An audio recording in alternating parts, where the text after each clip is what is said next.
آپ کو شاید یاد آیا ہو، ایک بڑی عظیم ہستی گزری ہے انسانی تاریخ میں، گوتم بدھ،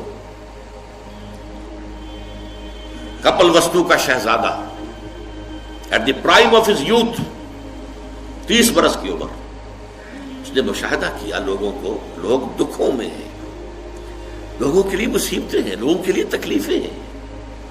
ایک اندھا آدمی دیکھا اس نے چلتا ہوا جو ٹھوکر کھا کے گرا اس کے نگاہوں کے سامنے، اس نے سوچا یہ کیا ہو رہا ہے، کیوں ہے یہ اندھا، کیوں ہے؟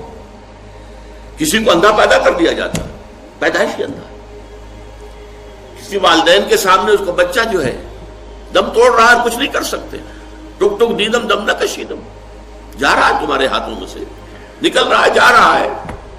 قرآن مجید میں بھی سورہ واقعہ میں قسم کھائی گئی ہے، فلولا ان کنتم غیر مدینین ترجعونها ان کنتم صادقین، واپس لے سکتے ہو تو لے لو، موت کے پنجے سے چھڑا لو اگر تمہارے اندر کوئی طاقت ہے، نہیں، جا رہا ہے، رو رہے ہیں۔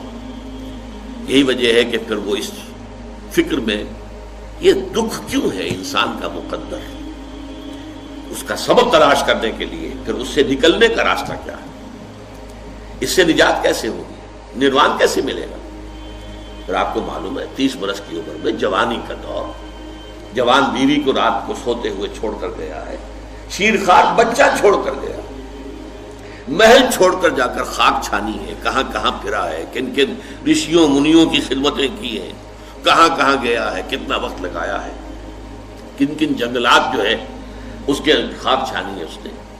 بہرحال اسے کیا ملا کیا نہیں ملا یہ میں اس سے بحث نہیں کرتا، اس لیے کہ ظاہر بات ہے کہ وہ حضرت مسیح علیہ السلام سے بھی قبل کی شخصیت ہے، اور اکثر لوگوں کی تعلیمات بگڑ گئی ہیں۔ حضرت مسیح علیہ السلام کی تعلیمات اگر قرآن مجید ہمیں نہ بتائے تو ہمیں کیسے معلوم ہو کہ ان کی اصل تعلیم کیا تھی؟ عیسائی جس مسیح کو ماننے والے ہیں اس مسیح کو تو ہم نہیں مانتے، اللہ کا بیٹا تو ہم نہیں مانتے، لیکن اگر قرآن مجید واضح نہ کرتا تو ہمیں کیسے معلوم ہوگا؟ اسی طرح گوتم بدھ کے بارے میں جو کچھ کہتے ہیں ان کے ماننے والے، اس کی طرف نہ جائیے، وہ کیا تھا حقیقت میں ہم نہیں جان سکتے، لیکن یہ ضرور ہے کہ اس کے فلسفے کا جو مین تھیم ہے سروم دکھم، all is pain, all is suffering, all is agony، سروم دکھم، درد ہی درد ہے، رنج ہی رنج ہے، غم ہی غم ہے، قید حیات و بند غم اصل میں دونوں ایک ہیں، موت سے پہلے آدمی غم سے نجات پائے گا۔ لیکن اس اعتبار سے اگر آپ غور کریں گے تو چلیے انسان حیوانات کی صف میں آ گیا بس، لیکن نہیں، انسان کی ہیومن ٹریجڈی کا نقطہ عروج بالکل ایک اور ہے۔ مرنے کے بعد پھر اٹھایا جائے گا، پھر جواب طلبی ہوگی، کیا کرتے رہے زندگی بھر؟ تم نے حقیقت کو پہچاننے کی کوشش کی، تم نے حق پر چلنے کی کوشش کی، یا تم نے ظلم کیے، زیادتیاں کی، ناانصافیاں کی؟ آؤ حساب دو۔ حیوان سے یہ محاسبہ نہیں ہے، نباتات اور حیوانات اس سے بری، انسان ہے۔ اس پر بھی ایک سورت ہے قرآن مجید کی، سورۃ الانشقاق، یا ایھا الانسان انک کادح الی ربک قدحا فملاقیہ، اے انسان تیرا معاملہ یہ ہے، تو مشقت پر مشقت جھیل کر، تکلیفیں پر تکلیفیں برداشت کر کے پھر ایک دن اپنے پروردگار کے حضور میں حاضر ہوگا جواب دہی کے لیے۔ ثم لتحسبن بما تعملون، حضور کی ایک خطبے میں جو الفاظ آتے ہیں، واللہ لتموتن کما تنامون، خدا کی قسم تم سب مرو گے جیسے کہ ہر روز شام کو سو جاتے ہو، رات کو سو جاتے ہو، یہ نیند بھی موت کی بہن ہے۔ ثم لتبعثن کما تستيقظون، لیکن پھر جیسے روزانہ صبح بیدار ہوتے ہو ایسے ہی ایک صبح قیامت آئے گی کہ سب اٹھا لیے جاؤ گے۔ ثم لتحسبن بما تعملون، پھر تمہارا محاسبہ ہوگا، that grand accountability، وہ مسئولیت عظیم، پوری زندگی کا حساب، چھوٹی سی چھوٹی باتیں۔ وَمَنْ يَعْمَلْ مِثْقَالَ ذَرَّةٍ خَيْرًا يَرَهُ وَمَنْ يَعْمَلْ مِثْقَالَ ذَرَّةٍ شَرًّا يَرَهُ، ذرے کی ہم وزن نیکی ہوگی وہ بھی سامنے پاؤ گے، اور ذرے کی ہم وزن بدی ہوگی وہ بھی سامنے پاؤ گے۔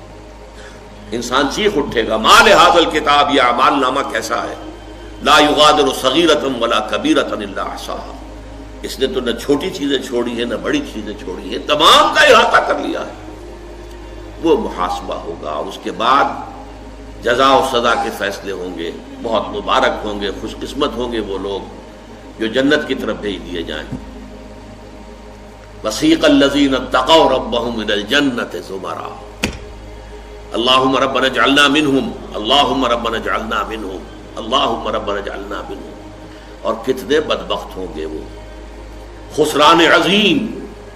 وسیق الذین کفروا الى جہنم زمرا، وہ کافر جو ہے وہ لے جائیں گے، گروہ درو گروہ لے جائیں گے جہنم کی طرف، ان میں جھونک دیے جائیں گے۔ یہ ہے وہ مرحلہ کہ نوع انسانی کے گرے سرسبد حضرت ابوبکر کے بارے میں آتا ہے رضی اللہ تعالی عنہ، اس احساس کے تحت کہ ایک روز اللہ کے سامنے کھڑے ہونا ہے محاسبے کے لیے۔ ایک عجیب کیفیت میں کہا کرتے تھے، کاش کہ میں درخت پر چہچہاتی ہوئی ایک چڑیا ہوتا جس سے کوئی محاسبہ نہیں ہے، حساب کتاب نہیں ہے۔ کاش کہ میں گھاس کا ایک تنکا ہوتا جس سے کوئی حساب کتاب نہیں ہے، وہ سوکھ جاتی ہے تو آگ میں جلا دی جاتی ہے، بات ختم ہو جاتی ہے، حساب کتاب نہیں۔ کہنے والا کون ہے؟ ابوبکر صدیق رضی اللہ تعالی عنہ۔ قرآن مجید بھی کہتا ہے، سورہ عما یتساءلون جو ہے اس میں یہی تو لفظ آیا ہے، آخری آیت کیا ہے؟ یقول الکافر یا لیتنی کنت ترابا، ہائے کاش کہ میں مٹی ہوتا، شرف انسانیت مجھے حاصل نہ ہوا ہوتا۔ اور فارسی میں ایک شاعر نے کہا ہے کیفیت کیا ہوگی کہ ہر انسان کہے گا مرائے کاش کہ مادر نہ زادے، کاش کہ میری ماں نے مجھے کبھی جنا نہ ہوتا۔ یہ ہے وہ ذالک هو الخسران المبین، ان الانسان لفی خسر، یہ ہے ہیومن ٹریجڈی۔